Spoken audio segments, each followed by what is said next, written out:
आज हम लोग प्रशासनिक विधि के बारे में पढ़ेंगे। प्रशासनिक विधि यानी प्रशासन से संबंधित विधि। शाब्दिक अर्थ में उस विधि को प्रशासनिक विधि कहते हैं जिसका संबंध प्रशासन से होता है। अगर इसको हम परिभाषित करें तो प्रशासनिक विधि संवैधानिक विधि का वह अंग है जिसके अंतर्गत प्रशासन के शक्तियों के बारे में, प्रशासन के कार्यों के बारे में, प्रशासन के दायित्वों के बारे में अध्ययन किया जाता है। प्रशासनिक विधि के अंतर्गत प्रशासन के अनुचित और अवैध कार्यों पर नियंत्रण के बारे में भी अध्ययन किया जाता है। इससे जो प्रभावित नागरिक होते हैं उन्हें जो उपचार उपलब्ध होता है उन उपचारों के बारे में भी हम प्रशासनिक विधि के अंतर्गत पढ़ते हैं। तो प्रशासनिक विधि मुख्य तौर से प्रशासन के क्रियाकलापों और दायित्वों, अधिकारों, शक्तियों तथा जनता के प्रति उनके संबंधों और जनता का उनके प्रति दायित्वों के संबंध में विकसित रूप से, व्यापक रूप से होता है। प्रशासनिक विधि के बारे में हमें ये जानना है कि प्रशासनिक विधि अस्तित्व में कब आया, किस तरह से आया, इसका विकास कैसे हुआ। सबसे पहले जो राज्य था उसका सिद्धांत था व्यक्तिवादी राज्य यानी इंडिविजुअलिज्म स्टेट का प्रिंसिपल था। जो व्यक्तिवादी राज्य होते थे, राज्य का जो व्यक्तिवादी सिद्धांत होता था उसमें लेसेस फेयर को अपनाया जाता था। लेसेस फेयर यानी कम से कम हस्तक्षेप करना। ये माना जाता था कि व्यक्ति के विकास में ही राज्य का विकास है, समाज का विकास है। इसलिए व्यक्ति का सर्वांगीण विकास हो वैसी व्यवस्था होनी चाहिए और व्यक्ति के सर्वांगीण विकास के लिए व्यक्ति के किसी भी कार्य में राज्य को हस्तक्षेप नहीं करना चाहिए। जहां पर राज्य का हस्तक्षेप होगा व्यक्ति के कार्यों में, वहां व्यक्तियों का जो प्रतिभा होगा, उसका जो कार्य क्षमता होगी वो कुंठित हो जाएगी। इसलिए प्राचीन राज्य के सिद्धांत में लेसेस फेयर का प्रिंसिपल, इंडिविजुअलिज्म का प्रिंसिपल, व्यक्तिवादी सिद्धांत ही प्रधान था।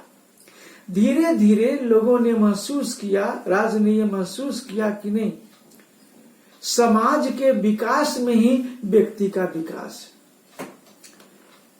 समाज अगर स्वस्थ होगा, समाज अगर शिक्षित होगा, समाज अगर प्रबुद्ध होगा, समाज अगर विकास करेगा तो उस समाज में रहने वाले सभी व्यक्तियों का विकास होगा।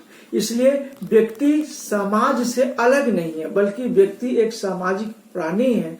इसलिए समाज के विकास में ही व्यक्ति का विकास है और इस तरह से कलेक्टिविज्म यानी सोशलिज्म, समुदायवाद या समाजवाद का सिद्धांत अस्तित्व में आया कि नहीं, समाज प्रधान है, समाज के विकास में ही व्यक्ति का विकास है। इसलिए समाज के हित में, समाज के इंटरेस्ट में, समाज के लिए ही राज्य को कार्य करना चाहिए, उसी से व्यक्तियों का विकास होगा। फिर उसके बाद सोशलिज्म के बाद एक नया सिद्धांत अस्तित्व में आया, वेलफेयर स्टेट, लोक कल्याणकारी राज्य। राज्य न तो व्यक्तिवादी होना चाहिए, राज्य न तो समाजवादी होना चाहिए, यानी राज्य ऐसा होना चाहिए जिसमें सबों का, हर व्यक्ति का, हर सामाजिक संगठनों का विकास होना चाहिए।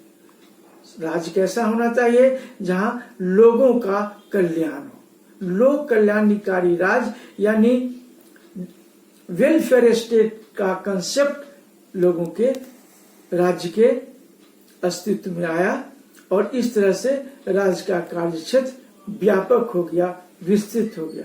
जब वेलफेयर स्टेट का कंसेप्ट राज्य ने अपनाया, एडॉप्ट किया, तो राज्य ने व्यक्तियों के जीवन के हर क्षेत्र में अपनी सेवाओं को समर्पित करना शुरू किया। व्यक्ति के जीवन का कोई भी क्षेत्र ऐसा नहीं रहा जहां राज्य अपनी सेवा, राज्य अपना कार्य प्रदान नहीं किया, वो आर्थिक क्षेत्र हो, सामाजिक क्षेत्र हो, स्वास्थ्य संबंधी क्षेत्र हो, शिक्षा का क्षेत्र हो, जीवन बीमा का क्षेत्र हो, यातायात का क्षेत्र हो, यानी व्यक्ति के जीवन से संबंधित हर क्षेत्र में राज्य अपना योगदान शुरू किया। यानी लोक हित में, व्यक्तियों के हित में, जनता के हित में राज्य सारे कार्यों का संपादन शुरू किया। जब राज्य का कार्य क्षेत्र बढ़ गया, वेलफेयर स्टेट के फलस्वरूप, लोक कल्याणकारी राज्य की अवधारणा के परिणाम स्वरूप जब राज्य का दायित्व बढ़ा, दायित्व का कारण उसका कार्य क्षेत्र बढ़ गया, तो कर्मचारियों की संख्याएं बढ़ गई, पदाधिकारियों की संख्याएं बढ़ गई, यानी तब ब्यूरोक्रेसी सामने आया, नौकरशाही सामने आया। सबसे पहले हम देखते हैं कि प्रशासनिक विधि का उद्देश्य क्या है। प्रशासनिक विधि के जितने भी उद्देश्य हैं, जिन उद्देश्यों के पूर्ति के लिए प्रशासनिक विधि अस्तित्व में आया है, उन्हें हम 3 भागों में विभाजित कर सकते हैं। पहला ये है कि प्रशासन को जनता के प्रति उत्तरदायी बनाना। प्रशासन जो जनता के लिए स्थापित है, प्रशासन जिसका उद्देश्य जनहित है, लोक कल्याणकारी राज्य की स्थापना का उद्देश्य है जिसका, उसको जनता के प्रति उत्तरदायी बनाना पहला उद्देश्य है प्रशासनिक विधि का। प्रशासनिक विधि का दूसरा उद्देश्य है विधि शासन के अनुसार न्याय सुलभ कराना। हम लोग जानते हैं और आगे हम लोग पढ़ेंगे, एक चैप्टर ही है प्रशासनिक विधि में, विधि शासन, रूल ऑफ लॉ, जो डायसी का प्रिंसिपल है। आगे हम लोग डिटेल में पढ़ेंगे कि डायसी कौन थे, किस किताब में उन्होंने रूल ऑफ लॉ का प्रिंसिपल एक्सप्लेन किया, रूल ऑफ लॉ के प्रिंसिपल में कितने इंग्रेडिएंट्स हैं, इसका क्या लीगल इफेक्ट है, और विश्व के किन किन देशों ने इस रूल ऑफ लॉ को एडॉप्ट किया, अपनाया है। इसको आगे हम डिटेल्स में देखेंगे। अभी हम बस इतना बताना चाहते हैं कि डायसी ने जो रूल ऑफ लॉ का जो प्रिंसिपल दिया, जो doctrine of rule of law है, उसको हमने अपने संविधान में, भारतीय संविधान में, संविधान के पार्ट 3 के आर्टिकल 14 में एडॉप्ट किया है। Equality before law and equal protection of law, विधि के समक्ष समानता और विधि का समान संरक्षण, ये रूल ऑफ लॉ का बेसिक प्रिंसिपल है, फर्स्ट एलिमेंट।